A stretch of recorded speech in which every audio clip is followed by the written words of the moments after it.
வணக்கம், இது உங்கள் தினக்கதிர். அதிமுக பொதுச் செயலாளர் எடப்பாடி கே. பழனிசாமி வெள்ளிக்கிழமை 2026 இல் அல்ல 2036 இல் அதிமுகவை தோற்கடிப்பது பற்றி மட்டுமே கனவு காண முடியும் என்று அறிவித்தார். ஏனெனில் ஆளும் கட்சி மிகவும் பின்தங்கிய நிலையில் அவரது கட்சி ஜெட் வேகத்தில் முன்னேறி வருகிறது. மக்களை காப்போம், தமிழகத்தை சந்திப்போம் என்ற மாநில அளவிலான பிரச்சாரத்தின் போது நாமக்கல் மாவட்டத்தில் உள்ள ராசிபுரம் மற்றும் சேந்தமங்கலம் தொகுதிகளில் அவர் பாரிய கூட்டங்களில் உரையாற்றினார். ஆளும் திமுகவை கடுமையாக விமர்சித்த பழனிசாமி கட்சி ஊழலுக்கு ஒத்ததாக இருப்பதாக குற்றம் சாட்டினார்.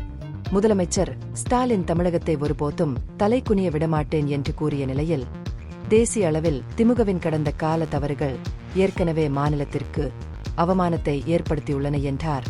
2G ஸ்பெக்ட்ரம் ஊழலை பற்றி குறிப்பிடுகையில், மக்கள் ஊழலை பற்றி நினைக்கும் போதெல்லாம் திமுகதான் நினைவுக்கு வருகிறது என்று அவர் குறிப்பிட்டார்.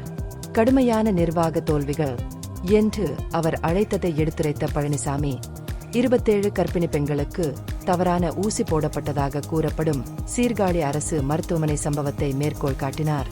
சுகாதாரம் மற்றும் குடும்ப நலத்துறை அமைச்சர் மா. சுப்பிரமணியன் அலட்சியத்திற்கு காரணம் என்றும், தற்போதைய நிர்வாகத்தின் கீழ் அரசு மருத்துவமனைகள் புறக்கணிக்கப்படுவதாகவும் அவர் கூறினார். சிறுநீரக திருட்டு வழக்குகள் குறித்தும் அவர் எச்சரிக்கை விடுத்தார். சட்டவிரோத சிறுநீரக விற்பனை மோசடி அம்பலப்படுத்தப்பட்டிருந்தாலும் யாரையும் கைது செய்யாமல் சிறுநீரக மாற்று உரிமத்தை ரத்து செய்வதுதான் அரசாங்கத்தின் ஒரே பதில் என்று சுட்டிக்காட்டினார். கூடுதலாக ராசிபுரத்தின் புதிய பேருந்து நிலையத்தை 7 கிலோமீட்டர் தொலைவில் உள்ள இடத்திற்கு மாற்றுவதை அவர் விமர்சித்தார். இந்த முடிவு திமுகவுக்கு நெருக்கமான நபர்களின் ரியல் எஸ்டேட் மதிப்புகளை உயர்த்தும் நோக்கம் கொண்டது என்றும் குற்றம் சாட்டினார். வளர்ச்சித்துறையில் ராசிபுரம் மற்றும் அதன் அண்டை பஞ்சாயத்துகளுக்கு பயனளிக்கும் 932 கோடி ரூபாய் குடிநீர் திட்டத்தை அரசாங்கம் கைவிட்டதாக பழனிசாமி குற்றம் சாட்டினார். மாநிலம் முழுவதும் சட்டம் ஒழுங்கு பிரச்சினைகள் மோசமடைந்து வருவதாகவும் அவர் குற்றம் சாட்டினார்.